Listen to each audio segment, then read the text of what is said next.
I was going to say something else. I want you to say something else. Do it. I know. I don't know. Remember what it was. Well,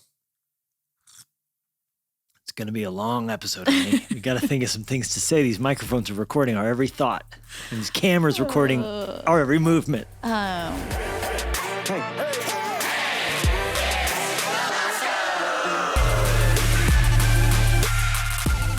Hey. It's the Luskos. It's the Luskos. Hi, Jennie. Hi, Levi. And hi, you. And thank you for joining us for another rousing episode of Hey, It's the Luskos. There's no end of ways you can say that. Unless you say our name Lusko. Hey, it's the Luskos. In that case, it's Hey, it's the Luskos, which actually did happen. Oh, repeatedly my entire life. Sorry to bring that curse upon you with my proposal for marriage, but... Well, I mean, I'm thankful for my upbringing, and I'm thankful for my heritage, and I'm thankful for my maiden name that was Yap, but I feel like I got an upgrade. To Lusko? Yeah, so my entire life it's been Levi Lusko. First day of school, name being called at the wherever your name gets called. Levi Lusko. And we were recently on that roll call on that bus at NASA, and they kept saying, the lady kept saying, Luskos, where's the Luskos? And we were like, yep. And we're here. But we actually would clap and say, yes, we're here. But then Lennox laughed out loud, like just thought it was so funny that she said Lusko. So then he took it a step further, was like, hey, it's the Luskos, and like made a big party celebration out of it. It's funny that you bring that up right now because I was in my journal this morning because I journal in the morning and you often journal at night, but I think you're back onto a morning kick. Yeah. And whenever it happens. So if you're listening, the kind of journaling we do, both of us, we do a number of different kinds of journaling. Yeah. I have a journal that's more for like big special moments. I'll get out and write that I want, like my whole life will be in there. The day I asked you to date me, each of the days our daughters were born, at spiritual significant moments, I get that journal out and I kind of write in there. Born. Yeah. When the day, after Lenny went to heaven. Then I have a journal that's kind of just my ongoing sermon notes, things God's teaching me, stuff that I'm learning in counseling or needing. Like my counselor will often ask me, hey, I want you to spend some time journaling about this, and I'll go to that journal. Mm-hmm. But then you and I both have these journals that our friend Pastor Craig Groeschel told us about that are called the 5-year journal. Mm-hmm. And this allows you to journal, but then a year later see what you wrote last year on that day. So today's May 6th. So you would see what you wrote May 6th, 2020, 2019, 18, 17, whatever, how many years back you go, which I'm at year 4. You're 3 now? I'm at year 4. I think you're now in year 5. Oh, so there you go. I'm 1 year ahead. No, I'm only at 4. So we must have started the same. You started. Maybe halfway through the year later. So I'm weird where I really needed to start on January 1st. Oh, so you waited to where I just started. You just started like in August. Like, who cares? I'm going to just get to it now. I know. You're learning everything about our personality, ladies and gentlemen. Mm-hmm. I do have a little bit of the OCD that it did bother me, but not enough to not start because I was more just impatient to get to a year. But when I got my journal, I started it right away. I think I waited a little bit, but I don't know. Anyhow, I it's beautiful to see what you were learning a year ago and 2 years ago and 3 years ago and go, oh, wow, I was so worried about that, but I'm not anymore. Or, oh, yeah, that's right. I hung out with that person. I need to send him a text. And it's really fun to be able to text a friend and say, hey, a year ago we were doing this. Mm-hmm. A year ago this was happening. And it just gives you context for life. And anyhow, this morning in my journal, apparently 4 years ago on this day, I was with our friend Pastor Louis Giglio at a conference. And when I got introduced to speak, they called me, this is Levi Lusko from the New Life Fresh Ministries, which made Louis laugh to no end. And he was making fun of me for all the rest of the day, Levi Lusko and New Life Fresh Ministries. But then the best part was the way it all, and I had written literally this one word down in my journal, and it was the word Gliglio, which made me laugh so hard because then when he got introduced, they introduced him as Louis Gliglio. So, of course, for the rest of the conference, that's how I referred to him. Oh, that's so funny. Louis Gliglio and Levi Lusko. But then the story when someone came up to you. No, someone came up to you and said... at the airport. I was at the airport, Salt Lake City airport, and I was ordering some food, and this person rushed up to me. They're like, oh my gosh, you're a pastor. And I go, yeah. And they go, Louis, right? And I go, nah, I'm Levi. And he goes, oh, that's right. Levi Giglio? And I go, that's still Louis. Still Louis. So sorry to disappoint you, but I'm Levi Lusko. He just walked away. He's like, I've never heard of New Life Fresh Ministry. Sorry. Yeah. So anyhow, that's the journaling, and that's not really relevant. But hey, it's the Luskos. I was going to say something else. I want you to say something else. Do it. I know. I don't know. Remember what it was. Well, it's going to be a long episode, honey. We got to think of some things to say. These microphones are recording our every thought, and these cameras recording our every movement. Oh, so what I was saying, because you said when you were growing up, it was Levi Lusko. When I was growing up, it was Yapper, Yappy. Like, it was just more of not a nice. When you have a one-syllable name with a P in it, it is going to lead to some variations. Yapster. Like if your last name was Pep, people would be calling you Pepper, Peppy, Peps a lot. I like that. It's just Yap. I mean, that's what a dog says.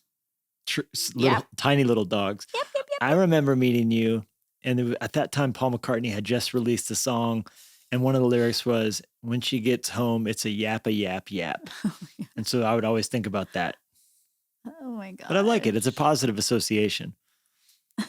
Anyhow.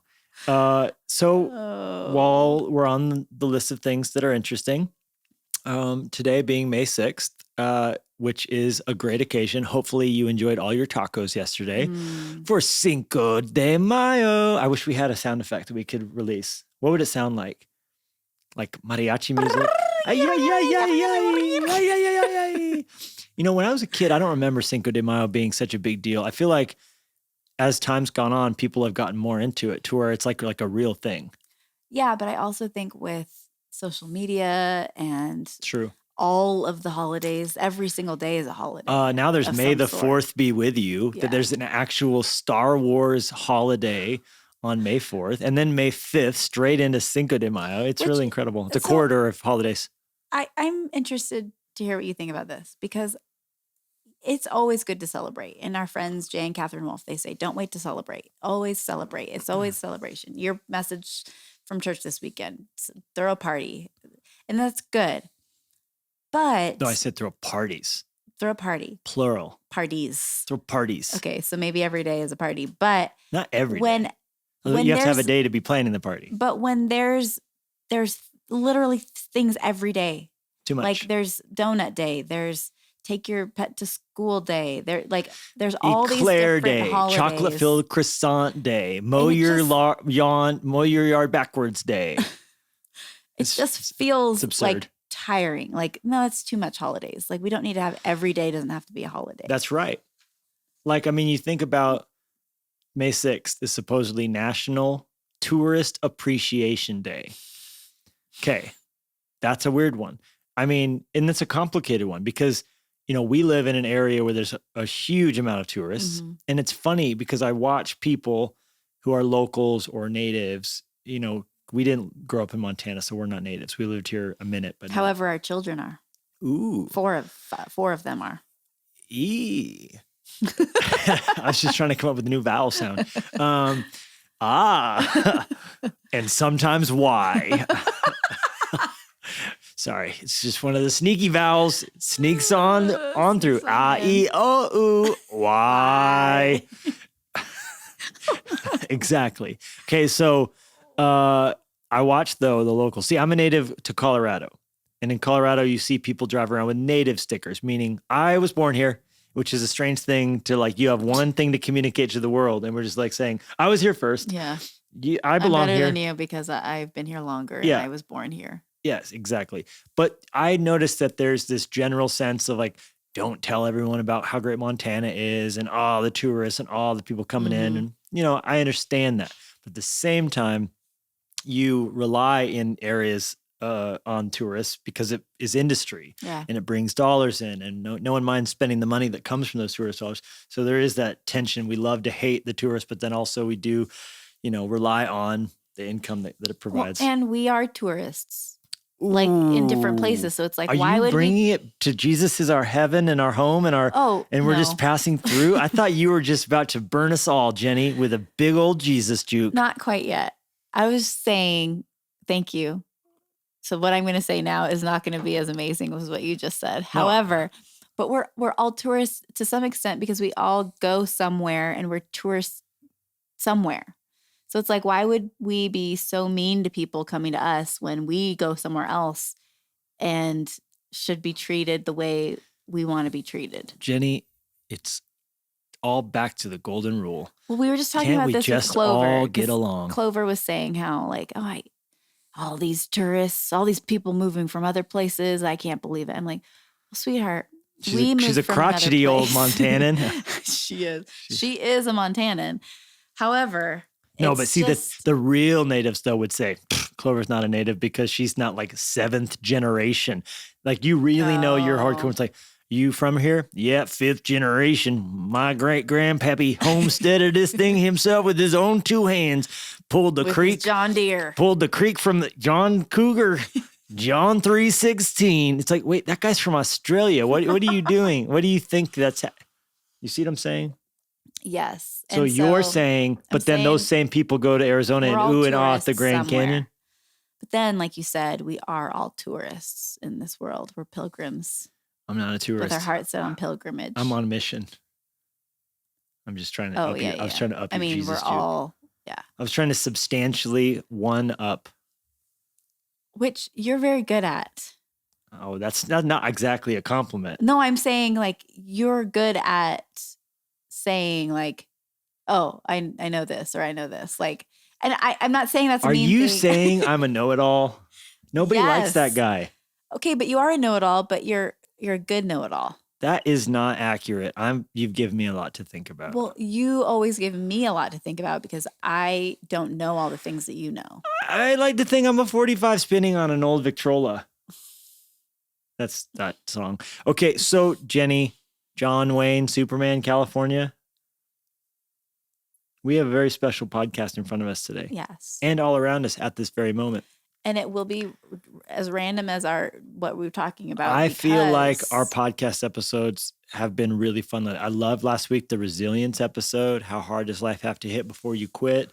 Talking about that. I loved the episode before that, the life and times of Eugene Peterson, as written by John Wynne Collier. Wynne Collier. Wynne. Ooh, Shane and Robbie Kimbrough. Man, we have abounded in good episodes. Mm-hmm. That was a special one. That was a fantastic episode. So if you're new to the Hits Luskos, take a dip on into the archives, or as I like to call it, archive. I don't actually call it that. No. What is also, tomorrow's your birthday. That is true. It is birthday quarter. Birthday week. From the 4th, maybe with you, to the Cinco de Mayo, to the Levi is 39. 39 and looking fine. I knew that was coming. I like it. I like it when you flirt with me on the air. Okay, so today's episode, Jennie, tell the people what we have in store. Actually, sing it for them, what we have in store. We've got a lot of people asking questions, and we're going to answer to the best of our ability. What got me was the breakdown at the end. I liked that. Because you actually are a good singer, despite all evidence to the contrary exhibited by that pitiful attempt at a song. We need a jingle. It's weird, though, because, like, I've thought about this. I would say I have a good voice. I do have a good singing voice. There was a day where I was singing more than I do now, in the sense of I was singing in front of people, leading worship. When I was in high school, I was in choir. Like, there was a day where I was practicing it more. But I feel like now, I'll sing on my own. I'll sing with the kids. I'll sing at church. But I'm not practicing. I'm not using my voice. Yeah, and so I don't feel the confidence that I once did. But it's just interesting. It's like, for me, like when we were at NASA and we were in that amazing room with Shane and Robbie and their kids and with a bunch of people of their family and friends. And you were like, Jennie, you should lead us in worship. And really, I was so scared because I was like, I haven't done this in so long. And I threw you to the wolves. And I was very not confident. And it was fine. It ended up being fine because everyone's voices were beautiful, singing. And you have a beautiful voice, and even more important, a beautiful heart. And you stepped right into it. But it's just interesting. Like if you're not using the muscles, like they can. So true. Atrophy. It's so true. Goes the same Would you say that you're a Mark Twain on the Mississippi, a Hemingway with a shot of whiskey? No. No, I just assumed you would, considering all that came before. All right, so today's episode, class, and let me say thank you to those of you who have been with us for a minute and listened to these episodes as we've been going through podcast puberty, because let's be real, that's what this is. We just started. People said, do you know what you're doing on the podcast? And we said, no, but we're having fun. Yeah, we do have fun. I've liked this as an outlet. That's what I feel like this podcast has been. Hopefully it's been connecting. And I really do appreciate those of you who, you let us know on a mention on Instagram story or a post that you're listening or liking or something, that this has meant something to you, that you take us on walks with you, that you enjoy this. And we do hope it's levity. We enjoy getting to talk, and there's awesome, powerful, really special Holy Spirit moments that happen along the way. But it is also a chance for us just to blow off steam a little bit. We're in meetings all the time. We're, doing things and preaching and, whatever. So then just to come here and be like, hey, let's just decompress for a hot second. Let's just talk. Let's just chill. And it's a really fun way for us to hear your voices too, as we get to, especially today, hear your questions with your voice. Yeah, I love it. And let me say that we do this every month, a Q&A episode. And so if you have a question you'd like to ask us, it could be about anything, please. It doesn't have to be crazy, psycho. What does the Ezekiel 37 prophecy have to do with Magog? Well, Gog? Yes. Magog? First of all, I wouldn't know what to say about that. But. Well, it can be about that, and we'll do our best with that too. But it could also just be whatever. One of the more common questions that is funny to me is people ask about like hair product. And so if you have a question about hair product, I would love to talk about that. It's the blow dryer, by the way. Least recognized form of hair product. If you want to achieve... Tell them. If you... Look, a barber once told me that great hair doesn't come in a bottle or a jar. It's not about having a ton of product in your hair. You see guys who have too much product and it's just like, yeah, wow, that is greasy. But the blow dryer, especially if you have real flat hair like I do, that will give you volume. And then the product's just to actually tame it down, not to lift it up. So you think about it differently. Tell them the line. Ready? Yeah. It's blow dry Frankenstein style classy. Blow dry Frankenstein. So you get your big pompadour over the blow dryer, style classy. And shout out to Chris Whipple at the Yellow Barber Shop in Nashville. Yellow Door, Yellow Cabin, Yellow House, Yellow something. Chris Whipple with a K. He told me that once. And I thought to myself, I like it. I like That's really helpful. Let's see if we can find the barbershop name. But yeah, blow dry Frankenstein style classy. The Yellow House Salon. Is that Nashville, Tennessee? Ooh, video. Is that Nashville? Yeah. There he is. Chris Whipple, the Yellow House Salon, Nashville, Tennessee. You go see Chris and you tell him I sent you. And then you walk through that door and you say, blow dry Frankenstein style classy. So style it down. You, instead of using product to get up, use this product to tame it down. So good. Thanks. I'm sure that helped a lot of people just now. Well, I hope so. This is what I'm here for. Honestly, it's brass tacks and life hacks. Here's another thing about you is, whatever city we're in, you have like a list in your brain. Or in my Evernote. Where, well, yeah, but now I feel like it's more in your brain. Like you used to let me just pull out my Evernote. But now it's like. Do I say it like that? Let me just pull out my Evernote. No, but it's like people will tell me all the time. Chris Whipple is also responsible told me that we need it. For me learning how to braid my daughter's hair. He posted this random video. He was like, hey, dads, you should know how to braid your daughter's hair, you idiot. And I was like, well, freaking A. That's exactly what I said. And that night, watching his video, I called my kids in and I started braiding their hair. And now I'm pretty good at braiding. I braided your hair. You did braid my hair. Braid everybody's hair. I started you come around me, I'm just going to start braiding your hair. Not during COVID, or if you have lice. But the rest of the time, let's braid. You got hair, I got hands. That's my motto. It's not my motto, but it should be. gosh. You got hair, I got hands. It's my new company I'm starting. Under your list of what you like, who you are. Things that I've said. Pastor. Can preach. Author, Sometimes braider. right. I can also braid a mean set of hairs. Oh. All right. So, yeah. What were you Anyways, saying? No, but I was saying. Oh, you were mocking me again. You called me a know-it-all. You said, I gotta never know for that. No, but I was trying to tell the world that you, like, people will tell me, oh, Levi told me this restaurant in Nashville or this restaurant in Dallas, and it's amazing. I'm telling all my people about it. Like, you just, that's who you are. Like, you will, when you find something good, you tell people about it. Yeah, that's what Pastor Stephen put in the forward to the Through the Eyes of a Lion book. Bro, you got to try it. It's amazing. Trust me. You got to try this. He likes to mock me that I always tell him that. Or to me, it's check this out. You got to try this. Oh my gosh. Oh my gosh. No, stop. Hold the phones. Give me that hair. Look at this. Let me braid it. Look at this. Okay, so what I was trying to say before I was so rudely interrupted By you. by myself is if you have a question that you would like us to attempt an answer at a future episode, Jennie, tell them what they need to do. Oh gosh, I don't know. You record it. Put it in a bottle. Mail the bottle to us. Care of the Pacific Ocean. With your voice in it. You talk into the bottle. Talk into the bottle. But you have to put the cork in really quickly or your voice will sneak away. Very sneaky, those voice memos. Or if you don't have a bottle, you could always email Levi at freshlife.church and then send a voice memo from your phone. Don't just type your question out. Come on, we want to hear your voice. We want to hear what you got.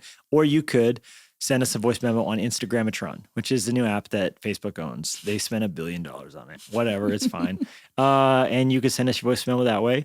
We would love it if you would take your best stab at our jingle, which is, hey, it's the Luskos. Or you could just come up with your own version of it, and then we would listen to it, play it. None of the people today sent us any jingles. So, wah. Yeah, unfortunately. Yeah, so the first of every month, we record a new Q&A episode. And so we'll see how these questions and answers go. Are you ready for our first question? I'm ready. You are ready. Mm-hmm. I am ready. We are ready. Question numero uno. Hey, Jennie. Hey, Levi. My name is Isaac Blahitko. I'm from Indianapolis, Indiana. And my question to you guys is, what is one thing that you find, whether individually or together, interesting about the way money is taught to people versus what you guys have learned through the Bible and through just like practice and just being in a relationship and having to manage that? Like, what is that one thing that not a lot of people talk about a lot? Thanks so much. Wow. Wait, first of all, was his voice put on His voice sounded really good. No, a different speed. Like it sounded like it was like a 1.5 or something. Are you accusing him of being on drugs? Is he on the speed? Was it Isaac? No. Wait, hey, Jennie. Hey, Levi. My name is Isaac. Isaac, but from Indianapolis. I think that's just how he talks. It just sounded... I'm from Indianapolis, Indiana. And my question to you guys is... No, he's excited. He's talking at a nice clip. Oh, okay. It just sounded really fast. Gosh, Isaac, I think you have a lovely voice. Listen. What is one thing that you find? Okay, I need to hear the question because I was distracted by the speed. You were distracted by how quickly he was talking? He's just got a lot to do. He doesn't have time to sit around asking slow questions all day. Whether individually or together, interesting about the way money is taught to people versus what you guys have learned through the Bible and through just like practice and just being in a relationship and having to manage that. Like, what is that one thing that not a lot of people talk about a lot? Thanks so much. Do you want to take a stab at that? I feel like I wasn't taught a lot. And so I feel like I've learned so much and grown so much in what it looks like to have learned how to handle finances, but also to teach our kids and teaching our church. But you were taught. It's just we're taught a lot, just not always the things you want to learn. Yes. Right. Examples of or what we were taught by what we weren't taught. Exactly. Yeah. There's a lot of instruction in a vacuum, right? So how even we if see something's not being people- communicated, how they live is teaching you that. Yes. How we see people buy things or whatever. Yeah. Okay. So first of all, Isaac, I'm really sorry for all my wife's hateful comments about your voice. I think the speed that you chose to attack that question, that was amazing. Oh my gosh. Second of all, let me say that, in my opinion, the amount of things that most people are not taught about money is staggering. Starting with simple budgeting, and obviously for our frame of reference, we believe in seeking God first, honoring God first in time, in money, in every way. So for us, we believe every time we get paid, that's a test, and the test is, who do you trust? Do you trust in resource? Do you trust in your own self? Or no, we want to say we trust in Jesus. And so we take the first and the best before we do anything, and we put it into his work on the earth, the church, that the kingdom might come, that his will might be done. And then above and beyond that, we actually save as a family every single year, every time we get paid, for offerings above and beyond. And then beyond that, we want to be able to plan for generosity. And so those things come first, before mortgage, before cell phone bills, before anything else we do, so that in every other thing we have God's blessings on our lives, which he has promised to rain down in response to giving. And I think it really sets you up to be a better steward in all you do. Mm-hmm. So I think that being, maybe not communicated as clearly or as often as it could or should be. The average person who goes to church in America, I think 80% don't give anything. Most churches are supported by 20% of those in the church who actually do give. It's just hard to believe, because you get such peace, such confidence from it. Then I think secondly, the zero-sum budgeting, where you actually have, as Dave Ramsey says, a name for every dollar, and you're not, buying things you can't afford, but you're actually saving up to purchase things, as opposed to just financing them and sorting it out later, and all along the way paying so much credit and all the rest. And all that's pretty basic, right? You would assume everyone has it as a frame of reference. Don't spend what you don't have. Don't have exorbitant interest rate for things, instead discipline yourself to pay for it. All that stuff's pretty basic, but sadly not being taught. And I would point you to the Rachel Cruz episode we did on finances, a whole episode to kick off season 2 on money. Yeah. But I would say beyond all those basics that tragically don't always get communicated, one of the biggest things that I think people need to know about money is that, well, here's the quote, the way I like it. If you can generate money while you sleep, you won't have to work the rest of your life. If your money can make money for you while you're sleeping, you won't have to work the rest of your life. Now, I actually do believe we are called by God to work all of our lives. Yeah. But the key is you don't have to. You won't have to. If you can, as a steward, teach your money to make money, then you won't have to work the rest of your life. You can choose to work even though you don't have to. Meaning you've taken your funds. You don't have to work for money, but like retiring, for example. Meaning you're not dependent on a paycheck coming in to live. You can then choose to work by serving God, doing other things, mentoring, whatever else God would call you to do, but you're not doing it because you need the money, because you've taught your money to work for you. So that would be as the Rich Dad, Poor Dad books, a great book on finances puts it, the idea of generating passive cash flow. And passive cash flow is money that comes in that you don't lift a finger to do. So if you purchase a second home and then put that second home on Airbnb, any of the money coming in beyond the cost of the maid that cleans it out, or if you do that yourself or whatever, is now passive cash flow after the mortgage is covered. And now you accumulate enough of that, you're not working or having to work, but your money is making money for you. Yeah. That's an example of hopefully what you could do, so that you could then use your time and energy to pour into what God's put you on the earth to do. And money's not a big distraction and a big issue. Right. Really, I mean, I think something that we've even learned more recently as we're teaching our kids too, is how we view money. Like, I think is so important, but, I feel like my perspective has been so changed as we've been reading Rich Dad, Poor Dad with our with our kids and teaching them what that looks like, I feel like has been so helpful. I would recommend. Yeah, and not being afraid of University. it. The Bible says the gold of the land is good. Before there was sin, there was gold, and the Bible says that gold was good. And so remembering that there was a plan and an intention for gold before sin entered the world, and any of the things that would cause us, especially in the church, to view money as bad, and it's bad to be blessed, and it's bad to be rich, and all this. It's not the money that's the problem. It's what happens when money's in our hands, when there's sin in our hearts. Mm-hmm. And so that also tells us that there's a right way to view money, a right way to view resources, which is that the blessing of God on your life, when you're not turning the money into an idol, can then release that blessing to flow through you. So you can leverage those things, because the scripture says that God wants us to be the head, not the tail. Well, when you're the tail of life being wagged by creditors and living hand to mouth, it's very difficult to say yes to the things God puts in your heart. Yeah.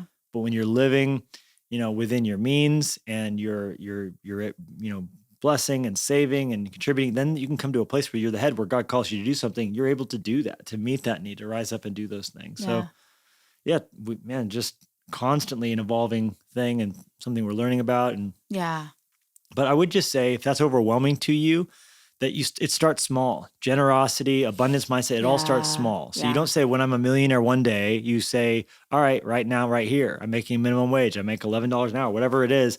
I'm going to right here within this begin to put into place small little principles. We started tithing in our marriage when it cost us, when it was hard, when it was difficult. I think that's how you incrementally grow. Yeah. Otherwise, no amount of money you throw at your problem is going to fix it. So many professional athletes, by the time they walk off the field, are in financial duress already, because every time they get paid, they were already thinking about how to spend that money that they haven't even gotten yet. Right. But if next time you get any kind of a correction, or even if it's just a COLA increase, or you get some sort of a raise, if before you even make any changes to your budget, you actually go in and set up your direct deposit and have that going into your savings account, or into a retirement account, or into an investment account, if it never hits your checking account, you won't feel that. But once you feel it, then it's the hard thing of, savings is hard again. But if next time there's any increase, cut that off at the pass. Don't make it easy for yourself to do the right thing with those automatic. That's why I love automatic giving for tithing. Yeah. But also for retirement, for investment, for those things that you have in your heart to do one day. If just set it up before it ever hits your account, so you don't ever have to have the sting of, now I got to move that money over to savings, move that money over to retirement, et cetera. Just do it right away. So you never feel there's never any ping of that, So I would say, the moment you get told you have an increase coming of some sort or another, take those right steps early. Yeah. So. Yeah. Well, and I just think of the verse that says, the world of the generous gets bigger and bigger, but the world of the stingy gets smaller and smaller. And I just feel like that is God's heart for us, is to grow in generosity. And really, we do that when we're wise with the money that that he gives us. And so. Yep. There you go. All right. Thank you, Isaac from Indianapolis. Hi, my name's Kylie, and I'm from Waseon, Ohio. My question is in regards to books. The popular thing right now is, for a baby shower, you bring a book for the baby. And I have chosen always to take a book for the parents in regards to a devotional as a couple, or as parents. Because I think the best book you can read for your baby is a book that makes you a better, stronger couple, and keeps you centered in Christ together as a couple. So my question for you would be, what devotionals or books have you read as a couple that you would highly recommend as a marriage grower, strengthener, and to keep you centered on Christ as a couple? Jennie, what do you think about Kylie from Ohio's speed of communication? It's very comfortable sounding. Okay. Jennie likes a nice slow cadence. Where I like a little hitch in the giddy up. Okay, well, then that is obviously something that tells the difference between us, because when you listen to an audiobook, you listen to it like 1.5 usually. When I do. My dad and I were listening to an audiobook that he was like, he's like, no, I can't go with you on this journey. We need to slow it down. I just can't understand. I can't hang. We compromised at 1.2 and we both enjoyed the experience. Okay, let's talk about Revelations. I didn't know. Apparently, I'm not getting invited to a lot of baby showers. When was the last baby shower you were invited to? Never, ever have I been invited to one. But she just said it like it was like everybody knows that at every baby shower is very popular to bring a book. Did you know that? Yeah. Oh, dang. I've been a part of many baby showers. They bring books for the baby? Well, it depends. Like sometimes it'll be a part of the invitation, like in addition to your gift, or instead of a gift, bring a book for the baby or whatever. Like I don't think I've been at any baby shower except for Lenya's, our daughter Lenya, because you wanted to do couples for that one. Oh yeah, it's kind of fun. The only baby shower I've ever been to is for Lynn. But then I feel like there are more baby showers nowadays where it's the couple, because I feel like that. I mean, that makes sense. Well, let me just be completely honest. I'm not exactly completely honest. Just saying, my one baby shower experience did it for me. It hit the spot so perfectly, so fully, and so completely. I just am going to recommend to all of our friends that they just keep that for the mom vibe going, and let us dads watch the kids, and we'll be happy as little larks. Okay, that's great. That's good to know. My point is, I think women need it because it's like the elephant thing. Like we need the women in our lives. Jennie, don't you say it's like the elephant thing without explaining what you mean, because people may or may not, but probably don't know what you're talking about. Okay, my friend Holly enlightened me about elephants, how honest, like female elephants stick together for life. Like beautiful. A male elephant will come in and leave and be gone. Like they'll leave. But female elephants, philanderers, like they got each other's backs when baby elephant or when mom elephants have their babies. The lady herd come around to protect them in the vulnerable state so that the baby is okay and can be strong, and the mom's okay because mom needs the strengthening. Anyways, I think that's what it is for women, though. Like we need that's each amazing. Other. Yeah. And I think it's important. Matriarchal tendencies of the pachyderm community aside, I just think honestly it's a excuse for girls to just be together and have a fun night, and that's awesome. Yeah. Don't ruin that by bringing us along. I think that was a special one, though. Of course, it was cool with friends and family, and totally a wonderful occasion. All right, so obviously you had a say in it. I don't think I made you do it. I think you said we should do it co-ed, and I'm usually trying to be supportive. Usually. Okay, the question was about books. I do love this is a literature question. Before we get to her actual question about what books have kept us together as man and wife, because that you read. We are the elephants that stay together. I'm not running off. Right. I'm here for you. That was my trunk blowing. I'm here for you too. Oh, let's awkwardly hold hands. Okay. No, awkwardly.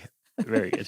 Do you feel how clammy my palms have become? Yeah. I'm so nervous. It's like you preached a lot. I hope this is today. going all right. Now listen. Kids' books. Favorite ones. Top 3. Go.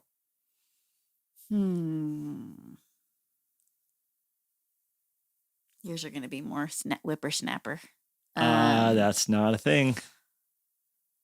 I just think of The Giving Tree. I think of... Which ones do you like reading to Lennox? Well, it depends on what he's obsessed with. Right now, it's I Am George Washington. Is that how George Washington talked? No. Is that because of his weird teeth he had? Okay, so Lennox is... Why did you turn into a tin soldier? Because I'm going to tell you, but I needed to give some backstory. So Lennox, from the time he was liked having stories read to him, maybe 2, 1.5, whatever. He fixates, and this reminds me of you, but he fixates on a certain subject. Yeah. And so he only wants that every night. So for a while it was Cowboy Small every single night. So then I'm reading him this book every single night. So it's trying, like I would say with different voices, but he would say, "Oh no, mom, normal." And then I'd be like, "Oh yeah, okay. Cowboy Small will rise in the rain. No, mom, normal." And so it's like a funny thing. That's funny. So lately his big obsession is I Am George Washington. It's this book about George Washington that you bought him from at Mount Vernon. And it's this series of books where it's like a little cartoon person of the historical person, and it's so funny. But I've been reading it to him every single night for like 3 weeks. Every single. And so lately the joke has been, I start off like a robot. I say, I am George Washington, and then I turn the page. I am George Washington, and then I just keep turning the page for how long he'll let me, and I just say, I am George Washington, and no words else. Yes, you're just like skip to the chase here. And then he's like, mom, normal. How many pages does he tolerate that? It just depends on the night. Oh, that's really funny. But and shrewd of you. Yes. I am George Washington.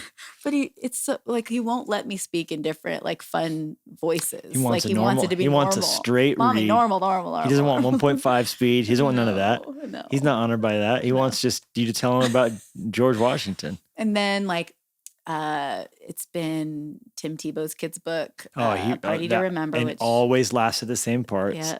And always says the same things. But the fun thing... That's a great book, A Night to Remember, with Bronco and friends. Yeah.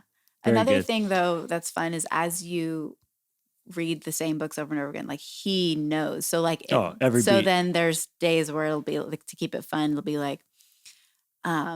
saying something but putting a different word in it, and then I look at him saying it wrong, see if he'll catch it. And then he catches and he's like, he says the right he'll say no.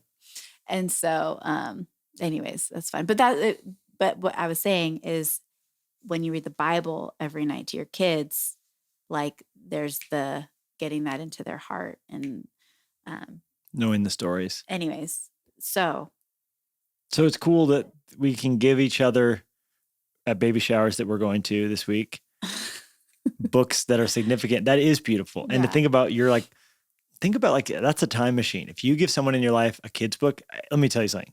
Even if they're not like maybe a Christian or any other thing, you give it to them, chances are it's going to get read because they're desperate for something else, because they're ready to go into tongues saying, I'm George Washington for the 70th time. But to think that's a wonderful way to smuggle into the future seeds of, of hope and life. That's beautiful. Yeah. My favorite these days is Brian Floca books. There's this guy named Brian Floca, and he's written 3 kids' books that we have. Maybe there's more. I didn't find more than that, but they're so great. He teaches incredible history, and they're beautifully illustrated. We've been loving this one called Light Ships. It's all about these ships that used to be used in places where they couldn't have lighthouses, and people would be stationed there on these ships, and they would send messages. And anyhow, the cool thing is that these are history, but it's written in a way that's like Lennox remembers. And the other day he was like playing with his crackers like they were rocket ships, and he was actually quoting this part from the Moonshot. Moonlight. No, it's Moonshot. Okay, Moonshot. That's book the Apollo 11 book by Brian Floca, which is the absolute best kids book I've ever purchased. But like he'll quote that like when he's playing with his toys. Like, it's just, I love that those things are just in his heart. Which, don't let me forget, I did promise I would put him to bed tonight and read Brian Floca to him. Okay. So that was the deal. He'd wanted it badly last night, but I was trashed and you took it. And he settled. We do go back and forth on that. And one thing that's been fun is we've been not just all or none, because it's like, okay, you got it tonight. No, you got it tonight. We've been doing it where we do it in stages. So whichever of us is not going to read to him and pray with him, we'll brush the teeth and get him in his, ready for it. So Sometimes. It's like, but it does help when we do that. I feel like it takes a little bit of the pressure off. It's fun and alternating that. But I did write in my 5-year journal the other day, and I came across this, that one of the blessings of the pandemic was I watched Lennox go to sleep and wake up multiple times, this week or every day this week. I think you had broken your ankle. So it was like every day this week, I put him to bed and watched him wake up. And I just thought with a ceasing of traveling, that was something I hadn't realized how precious that is. How many days in a row, a streak of being there when my son fell asleep and the daughters too, and woke up. And, it's just, that's a precious gift of 2020. You think there's so many bad things, but hey, what a wonderful thing that so many of us who travel a lot for work ended up getting to stay at home and be there and discover some of those forgotten treasures. Yeah. So. But as far as books that we read, devotionals.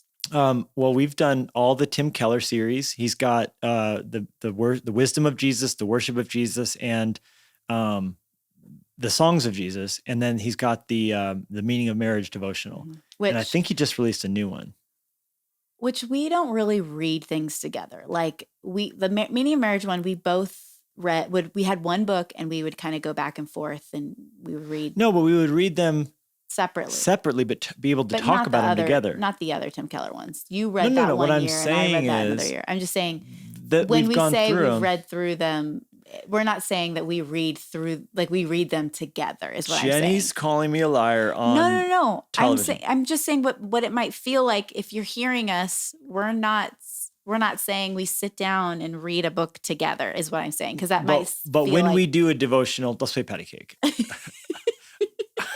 Can we do some of that? What's that cat's cradle together? We have the yarn between our fingers. Oh, no. We're saying that we read them alone. We sleep in separate beds. We have never known each other in the biblical sense. Wow. Joking. Okay. We both read them. Then we get to talk about it. And I always tell couples, don't you untie my hoodie. Oh, my Elevation Worship Maverick City product placement.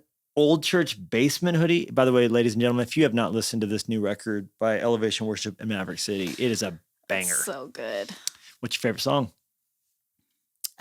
I would say Wait on the Lord right now. Or Wait for You, Lord. Or Wait for Lord. Wait for Lord. I don't think I saw that one. You must have Wait a deluxe. on him. You must have him. a deluxe edition.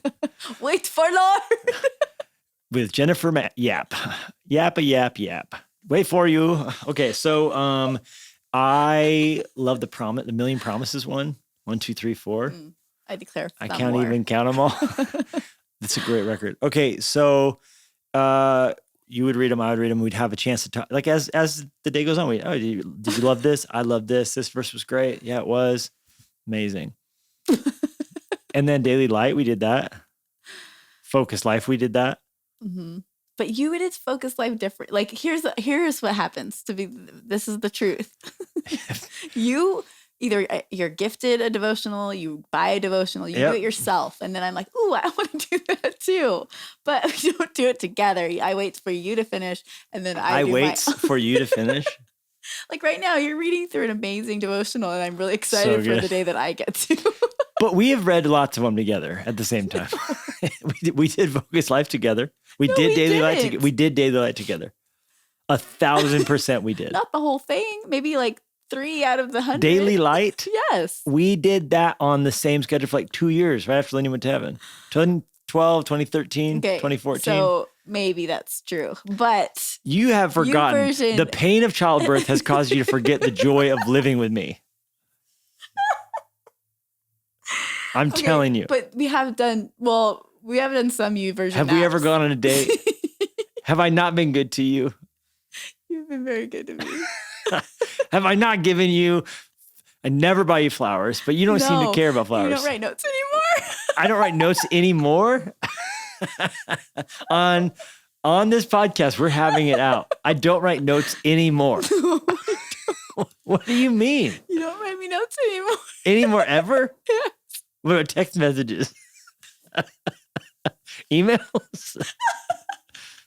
Snapchats? TikToks? You don't even do Snapchat. No. Why are you crying? I don't ever write notes to you. Well, I've got a note to write. No, I have a note. You've given me a lot to think about. I have a note that you wrote for me in 2012. Okay. That I was my bookmark. Is it framed? It's a very nice one. Is it framed? It's your bookmark. What if it was framed and it was your bookmark? What is a framed bookmark? Oh, gosh. I think you've forgotten about some notes. I'm going to have to think about this. I've written you little notes for sure. It's been a while. It's been a while. But I love the ones that you wrote me over the years. I wrote you a postcard once and I mailed it to you. Remember that? Yeah, that was really nice. All right. I'm going to write you some notes. Got a lot of work to do. So. I like to think of myself as a verbal note writer. You are a verbal note. And like you post on Instagram very nice things about me on my birthday. That one time back in 2014. Okay, thank you very much. Now you guys all know we need serious help. And cleansing the palate. Okay. Hi, my name is Hannah Long, and I'm from Sulphur Springs, Texas. My question is, what is the greatest parenting advice you could give to an expecting mother? Oh, congratulations, Hannah. That's amazing, Hannah. Wow. So happy for you. Okay. Your life's about to change. Whoa, that got dark. What? Jenny's like, flee the wrath to come. No, it's wonderful. No, here's what I would say. Yeah. I would say your baby has no idea how to do anything and is going to come out that way and stay that way for a very long time. Mm-hmm. So don't worry that you aren't going to know what to do either, because it won't notice. It has no idea that you don't know, and you get to learn together. I think there's such fear in parenting because we kind of fear that our kids are going to come out 14, and we're not a 14-year-old parent yet. By the time your kid gets to 14, you will be a 14-year veteran of the mom club and dad club. So you don't have to worry that you don't have a freaking clue, because that neither does a little baby. It's going to be just a tiny little idiot, and you are too. So you're in a happy little idiot club together. Oh my And so, gosh. no, it's just a simplistic way for me to think about it. Like, okay, by the time it gets to 7, I will be 2. So hopefully we're in this together. So you look at that little baby and you think just as helpless as it is at being a human, you're that helpless at being a parent, but God's going to give you the strength to grow together. That's very insightful. I think what you last said is so important, because you're not going to know ahead of time. I mean, yeah, there's all the learning, all the books, all the podcasts, all the blogs you could read. Heaven help us. There's a lot of them, but there are some good ones. But you won't know exactly how to handle it in the stage prior to or after the stage to come. Like, I'm not making any sense. I think that you're not going to know how to handle everything perfectly ever. But when you're in the stage that you're in, God gives you a special grace for that phase and that age and that stage. And so, ooh, I just got a cramp right there in my hamstring. But I mean, it was the same with getting married. Like, it was a scary thing, because it was like, I've never been married before. Am I going to be a good wife? I'm so nervous. This is going to be so hard. But it's my husband write me notes when I'm old and gray.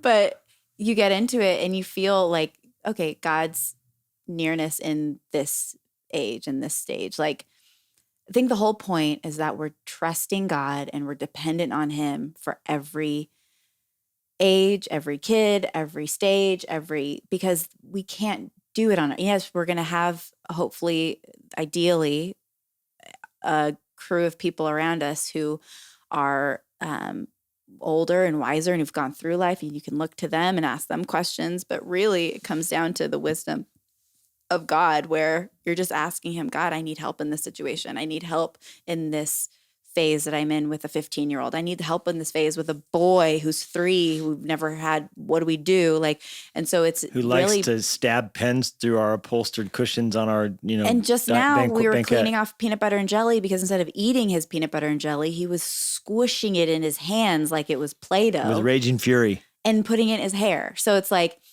but I think there is such wisdom in asking for help, and what do I do? Help me from people who know. But also, what is peanut butter in the hair usually for? Getting gum out. Peanut butter in the hair. Yeah. He didn't have any gum in his hair. He was just doing it for fun. No. He needs to get that blow dryer out. But I've taught him better than that. All that to say is it's a beautiful journey, and it's hard, but such is anything that's worth going through. And some of the sweetest things about being a parent is those moments where I just stop and take a second and listen, and in the moment. Take a holy smokes break. Take a holy smokes break. Tell that Hannah Long, was it Hannah Long, about how to have a holy smokes break. It's such a good, insightful thing. I love when you say this. So I think it's so helpful to remember that we don't have all the energy, and we don't have all the answers, and we don't know everything. So there's going to be days and moments where we're going to be frustrated, and we're going to be having a hard time, or we're going to be, what do I even do? I don't know. This baby is crying, and I don't know what to do. My kids are fighting. This is so hard. Like, there's going to be those moments, because that's what it is to be a parent also. I feel like there have been times where I've had to just step outside or go into the bathroom and just lock the door and just take a moment and kind of take a time out for me before I have to give a timeout or I have to come in and be disciplinary or a teaching moment or whatever, because I need a moment to breathe in and say, Holy Spirit, fill me with your power, because I am going to lose it right now. I'm going to hurt somebody right now. I'm going to say something I don't mean right now. Like I need you. And I think that those moments where you're just like fully depending on the Lord, he comes in and he gives you what you need and he gives you wisdom. And just, I think that that's so key in our walks with the Lord as parents, is just always walking in step with the Spirit and asking for forgiveness when you don't. And, it's good. It's going to be great. Everything's going to be fine. Yeah. And just like a smoker would need to step out in the alley right where they are and take a quick smoke break, this is a holy smokes break. It's beautiful. Mm-mm. I really like it. I think there's something to that. Holy Smokes by Jennifer Lusko. Except we're breathing good air. Forward by Levi Lusko. I'm only going to write it to you and no one else is going to read it. That's going to be a note. See what I did there? Thanks. Oh, thanks, Hannah. And congratulations on the baby. All right. Hi, Levi and Jennie. My name is Abri, and I'm from Las Cruces, New Mexico, and recently moved to Arizona. I love you both and would like to know, do you think that marriage exists in heaven? And also, what's your best marriage advice for newly married couples? Thanks. So good. Las Cruces, New Mexico. Now in Arizona. But now in Arizona. So she could say formerly, but currently. Mm-hmm. I am formerly of Las Cruces, currently of New Mexico, Arizona. The Bible says that there is marriage in heaven. So that's a great yes. I love to remember that, because the moment you read the verse where Jesus says, neither are there giving of marriage in heaven, nor being married in heaven, but we are like the angels in heaven that are neither married nor in marriage. You immediately think, oh, there's no marriage in heaven. But when you remember that the introduction to heaven in Revelation literally is the wedding supper of the Lamb. Yeah.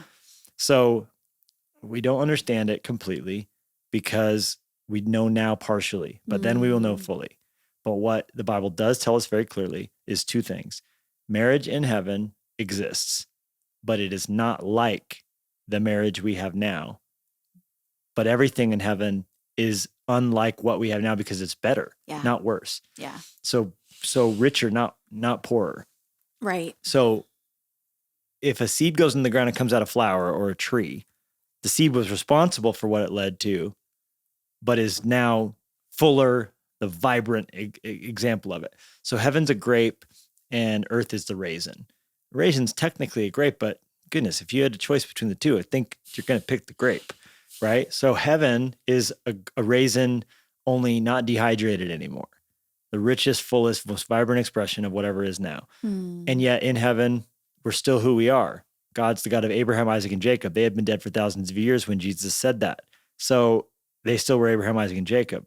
And when Abraham, Isaac, and Jacob were on the earth, they were married to, well, some of them were married a few times. Actually, all of them except for Isaac that we know of. So multiple wives, all this. They were married to these individual people. In heaven, they still had all those memories. They still were who they were. Mm-hmm.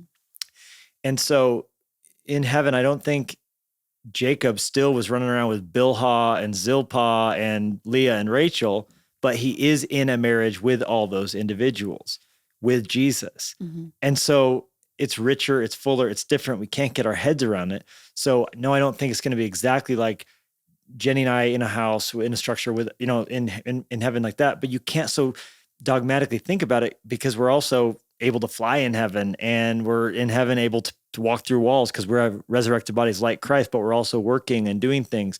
So what life's going to be like, it's our eye hasn't seen, our ear hasn't heard. It hasn't even entered into us to fathom it. But that's scary because what we don't understand is scary. But we have to just trust and know that, no, it's not like the marriage that we have in our heads now, but we are in marriage because we're in relationship with Jesus together.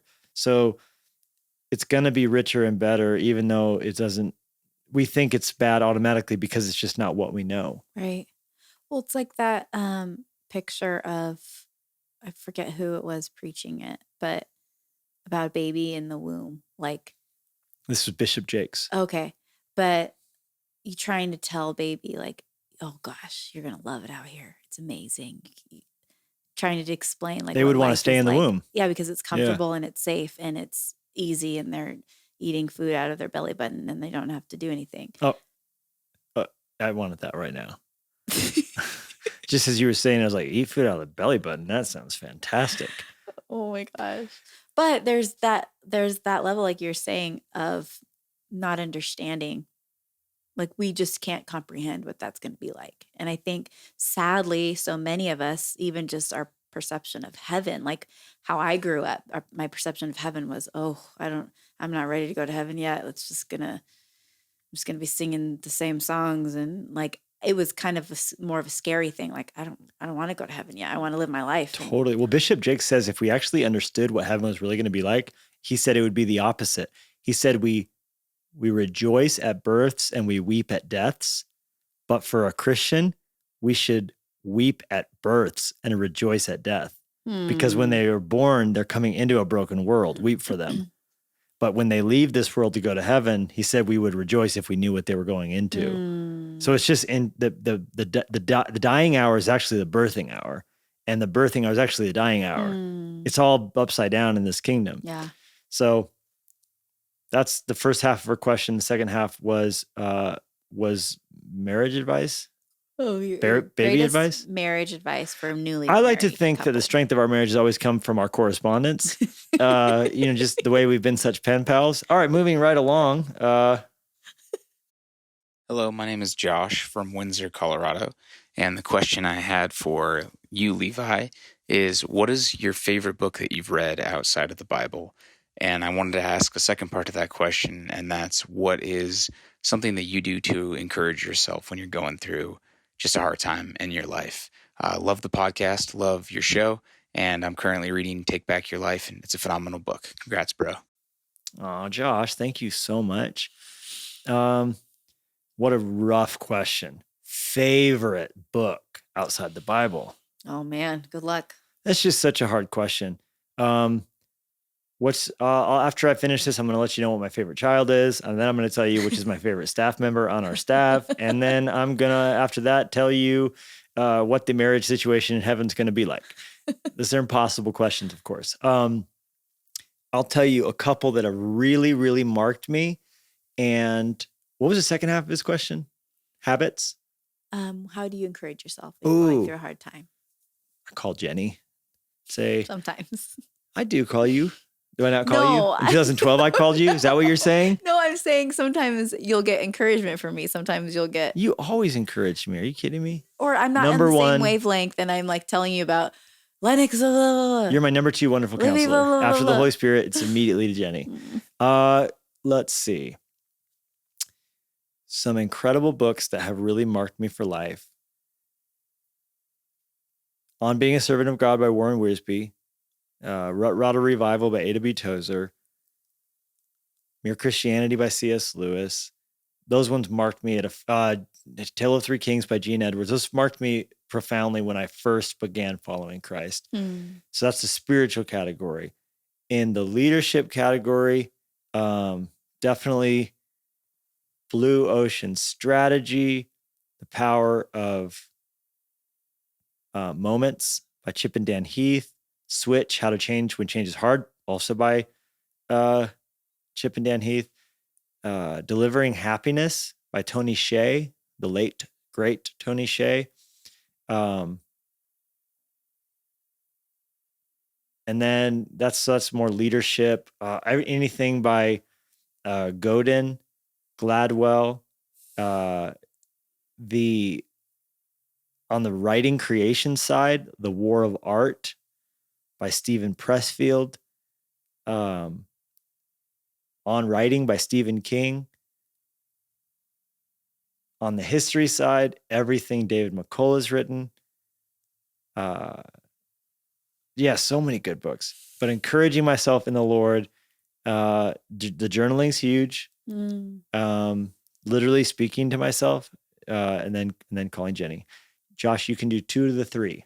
You can speak to yourself. You can journal. You can't call Jennie. Counseling is big. But counseling's, oh, well, absolutely. But I thought he was saying how to encourage myself. Oh, yeah. It's good. Getting counseling is huge. All right. Hey, Luskos. I am a pastor, and my wife and I are about to have 2 children under 2. I have not been able to find any resources on our specific situation, how to pastor a church when you have a young family. So I was curious to see how ministry was for you guys when your family began to grow. And what advice would you give a pastor and his wife with a growing family and continuing ministry?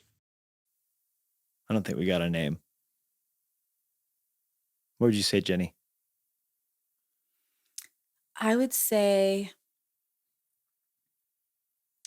that it's hard. Like, I would say it's hard because you're navigating a lot of things.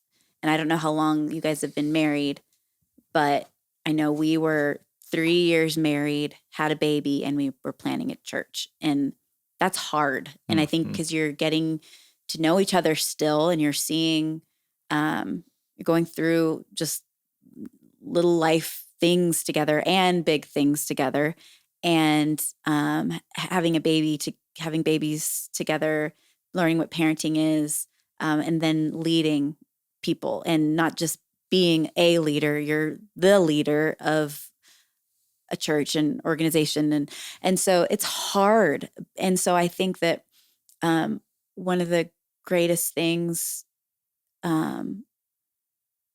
was learning early on what it looked like to love each other and prefer one another and prioritize one another above all the things. Because I mean, obviously our center is Jesus, but then the biggest thing from there is your marriage, because you're only going to be able to lead your people as much as you're leading within your marriage and loving each other and honoring each other and preferring each other. And so I think it's a key thing of learning what to prioritize and what to, and then also, it's not a balance. I feel like what we learned early on, that it's not like, I mean, imagine a balance with the scale on each side. Like, it's not going to be like marriage on one side and ministry on the other. Like, it's messier than that. There's a tension. It's all pulling against each other. But when Jesus is the center, then there's a grace that covers it all. And I think if you really know and believe that God's called you to ministry together as a couple, and whether that means you're both leading together or one's leading and the other's, I heard someone say once recently that in their marriage, one of them was front of house and the other was back of house. And I really like that visual of like, we're doing the same thing. We're under the same roof. God's called us both to something, but it just looks different for us in the roles that we're in.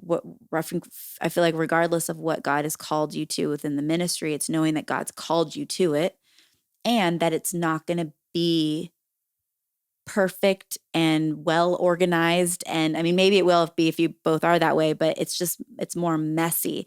And what it caused me to do personally was lean into the Lord and really ask him for strength every day for what he's calling us to in the ministry that he called us to. But really, it's so beautiful and it's so fun, but it's also hard and it's messy. So it's all the things. It's the good and the bad. It's the easy and the hard. It's the take your breath away moments. Oh my gosh. And it's the take your breath away moments where you feel like you're punched in the guts. Yeah. It's just, yeah. And big rocks first, same things we teach our churches, you've seen that sermon illustration. It's been done a billion times, but for a reason. If you have big rocks, small rocks, pebbles, sand, and you try and put the sand in first, you'll never have room for the big rocks. But if you put the big rocks in first, then smaller, then pebbles, then sand, eventually the sand will find its way through. You can put everything in. Yeah, it's so good. Take it it's the same thing you tell your church. It's no different. It's big rocks first. What are the big rocks? Your time with Jesus. It's family day. It's rest and rejuvenate. It's vacation. And you're going to go, oh, I can't take vacation. Just like the person in your church would say that to you and you tell them you need rest. It's serving. It's worship together. It's all those things. And recalibrate. Get help, receive help, all that. As soon as as soon as you're able, take your wife on a weekend away. Do those little things. I think write her tons of love notes. I've always found, I mean, some people might call me a modern day Shakespeare. I'm always writing these love notes. It just seems like my wife's heart just opens up. Anyhow, thanks a lot. God bless you and all your endeavors. Here's, you got time for one more, June? You got to run out of here. You got to just run. Yappy, yap. No. All right. Hi, my name's Liz, and my question for the Luskos is, how do you deal with disappointment? Whether it's in ministry or in life, dealing with the disappointment of things not happening like you thought they would, or not happening in the timeline that you thought they would, or things happening that you didn't expect to ever happen. How do you deal with those disappointments? Oh, we wouldn't know about that. Liz. It's good, Liz. And I like your voice. She has her cadence. Very good. Taking her sweet time. It's very good. To take it in. Well, what does James say, right? Rejoice. It's the least likely thing to come to your mind when disappointed. But he said, rejoice. Yeah. Good. Reframe it. That's cognitive reframing. Override. Override. I like that. If you feel like freaking out, do the opposite. It's jujitsu. Yeah. Use your opponent's enemies' weight against them. So situation crowds in, you should curse, freak out, panic, go get stoned. Instead, I'm going to rejoice. I'm going to thank God. And I'm going to believe he has a plan. Yeah. Bangarang, Rufio. Well, it's like Paul writing to whoever he was writing to, like, don't be surprised when hard stuff happens, because essentially this is what it means to follow Jesus. Like, and I think that our lives are full of disappointments. And I think it is reframing. It is overriding. It's acknowledging that it's hard. It's not saying like, oh, I'm not dealing with this. It's fine. I'm just going to push this over here. It's holding the disappointment in your hands. And you're like, this is hard and this hurts. And I'm going to cry. I'm going to weep. This is really hard, but it's also seeing that God is holding you. So you might be holding this weight of disappointment and pain and difficulty, but remembering that God's got you and there's a purpose in it too. Very good. And so I think that if we can just kind of just with a different perspective, see it the way God sees it, that he actually wants to take us deeper and he wants us to, with full abandon, depend on him and run to him and trust him in the midst of uncertainty and waiting and struggle. It's actually a beautiful thing because God wants to take us deeper and higher in the midst of the hardships. Dang. Easier said than done. Yeah. But very good. Last one. Hi, Jennie and Levi. My name is Mackenzie Taylor. I am from Philadelphia, Pennsylvania, and my question is, what is your best piece of advice for engaged couples who are getting married soon? I am engaged to my fiance, Evan, and we are getting married on December 19th of the upcoming year. So thank you so much. Well, congratulations, Mackenzie and Evan. From Philadelphia. I wonder what their favorite Philly cheesesteak is. Ooh, I wonder too. Man, how do you feel about Philly cheesesteaks? I really like them. Me too. Pat's and Geno's are like the big competition, whether you're of a Pat's or of the Geno's. But then there's a place down by the Philadelphia Eagles Stadium that's kind of close to the football stadium. It's like tucked in there that apparently to a lot of the locals is actually the best Philadelphia cheesesteak. And I've had all three. And, really, honestly, my palate can't really discern too much of a difference between those three. Whatever that one, what's the one down by the the Eagle Stadium? Philly cheesesteak, supposedly fan favorite. The thing I love that you know all of this. Gets me about a Philly cheesesteak is the cheese whiz. Because you order it with or without, and if you order it WIT, W-I-T, Just gave me the heebie-jeebies. It's going to have literal cheese whiz and onions. It's phenomenal. Marriage advice. No. It's actually not the question. It's engaged advice. Because from here till then is what, 8 months? Till death do us part. That's a joke. A lot of people get married and divorce and cite finances. So see Isaac's question about financial stuff. That's my advice. Okay. Go through Dave Ramsey's Financial Peace University or something like that now. If so many, okay, so what two of the biggest things cited in divorce cases is I think pornography and obviously infidelity connected to that, and debt, finances. Those things cause so many conflicts to boil out. So deal with both those things now.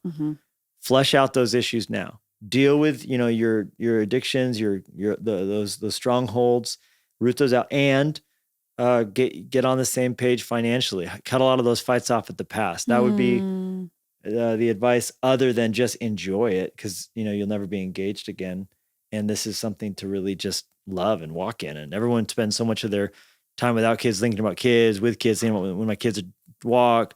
You miss the season you're in because you're looking forward to the next one. So if you're not careful, your whole life will be gone. So I would say, man, what a cool thing it is to be engaged. Build that friendship, and then you'll be married for a long time. I love that. I would say, just to kind of fill in the areas what you just said, enjoy the process.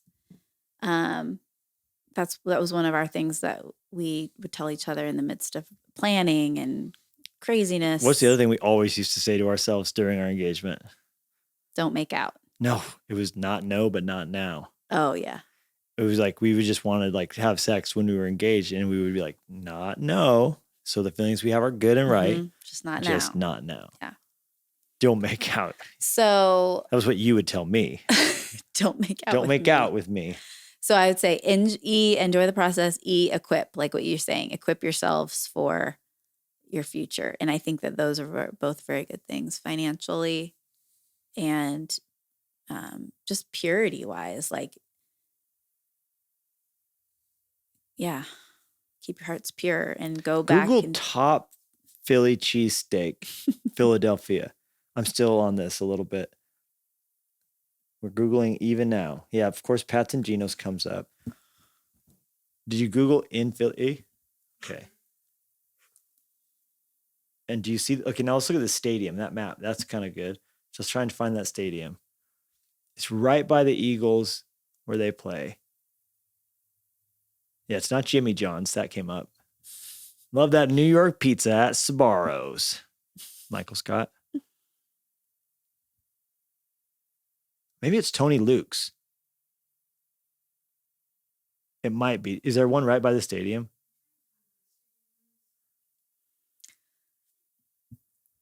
We're going to settle this right here, ladies and gentlemen. Congratulations, though. I'm trying to think what's your celebrity name? Mackenzie and Evan. McEvan. We can do better. McEvansky. McEvansky? You just turned him super Russian.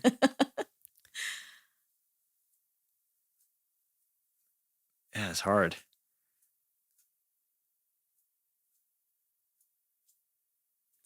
Cheesesteaks. Ace of Steaks. I think it's Tony Luke's. Is that right by the stadium? Maybe it's Tony Luke's. We'll get some comments, I'm sure, on Instagram and try. Maybe we'll put a sticker or something on the story and ask where all our Philly people speak up. What is the best cheesesteak? It's good. What would you be on? Would you be on Pat? Just sight unseen, because you never had either. No. Right? I would not want cheese whiz, is all I'm saying. No, but see, you're already hating it. All the Philly people are like, how dare you throw shade on our cheese whiz? It's a massive can, and they pop the top off, and they just get that. It's like that cheese whiz you would get at the worst nacho place in your life. But on it, I'm going to say it. I've had it on a Philly cheesesteak. It's not exactly diet food. Not exactly. By any stretch of the imagination. And yet, would you be Tony Luke's? Would you be Pat's? Or would you be Geno's? I feel like Tony Luke's just sounds great, better. It's just, I like the name. Yeah. Sounds good. Okay.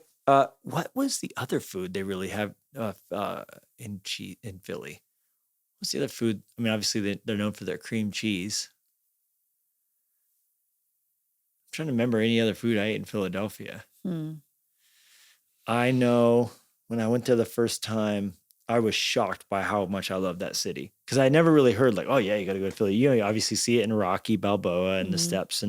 But I thought that city was so fun. I loved too going through Independence Hall and seeing the Liberty Bell there and thinking you're standing in this room with the Declaration of Independence was signed. Yeah, wow. And it was our nation's capital before DC. It was both, I think, Philadelphia and New York were different cities at one point, our capital. Wow. I think that's right. All right. Well, thank you for joining us today. And here's the list. Hoagies, soft pretzels, and water ice. These are on the list. Ooh, look at that. That Philly cheesesteak looks good.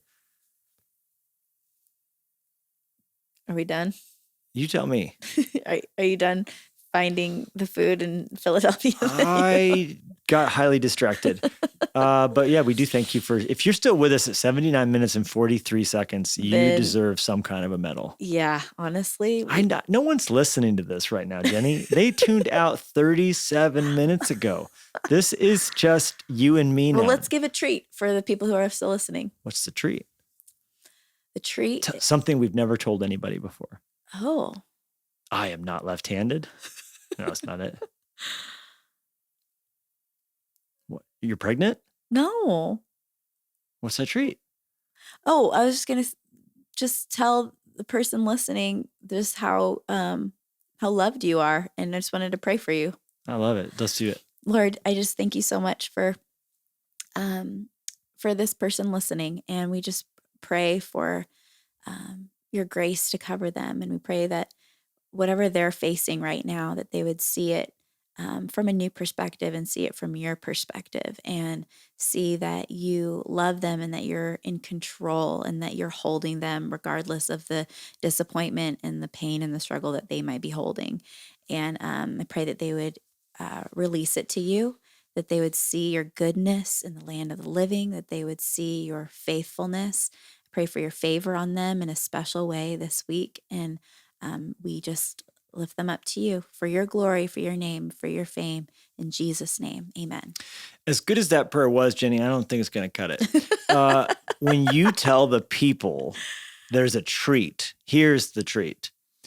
The first person to write an email to levi@freshlife.church, and in the caption, in the subject line, you write the following phrase: I want a cheesesteak right now. Give it to me. Okay? The first person, no, not the second, not the 9th, not the 97th. Now, we all know we're not getting 97 emails because no one's listening. But if by some chance you listen to this word in the voice of the Holy Spirit carries my words like a message in a bottle through the ocean of storms, past the swirly, twirly gumdrops and the Lincoln Tunnel, and it gets to you, and you hear me like a siren speaking through the mists of time, and you write me an email, Levi@freshlife.church, and the subject says, and I quote, I want a cheesesteak, give it to me. Philly cheesesteak. That wasn't a part of it, just cheesesteak. Oh, I thought it was Philly. Fine, you can put Philly or not Philly. I won't judge you for that. The first person to do that, and of course we'll have a timestamp, is going to get a Gold Belly delivery of Pat's or Gino's. I can't remember which one. Which one is on Gold Belly? There's a way you can get food on dry ice from Gold Belly. We'll figure it out. We don't even know exactly we're finding it right now. I just need to make it all official. Gold Belly cheesesteak. No, not cake. That's cake. It's steak. I'm not mailing out cheesecakes. You know what's on Mackenzie's mind? Our Mackenzie is on a cheesecake. Pat's. Pat's is on Gold Belly. All right. So we will send you on dry ice Pat's cheesesteaks in the mail. Gold Belly is amazing. You can get all your favorite decadent foods from all these cities around the country. We are not sponsored by Gold Belly, though we wouldn't be objecting to it if such an occasion struck. And we will send you some cheesesteaks in the mail. Goodness, those lobster rolls look amazing. Was that from Cousins? Wow. We did Gold Belly. We did Giordano's pizza from Chicago once, and that was just ridiculous. All right, so we're going to find out who's with us. All right. That's the real prayer. I mean, Jennie's prayer was Love obviously you. better for your soul. Mine's going to taste better going down. On the hips. A lifetime on the hips for a moment on the lips, Jennifer. Have a great day, everybody. Thank you so much for listening. And be sure to swing by LeviLusko.com to see what's going on in our world, and make sure to subscribe so you don't miss a single episode. In the meantime, we would love to connect with you on social media. Jennie and Levi Lusko, out.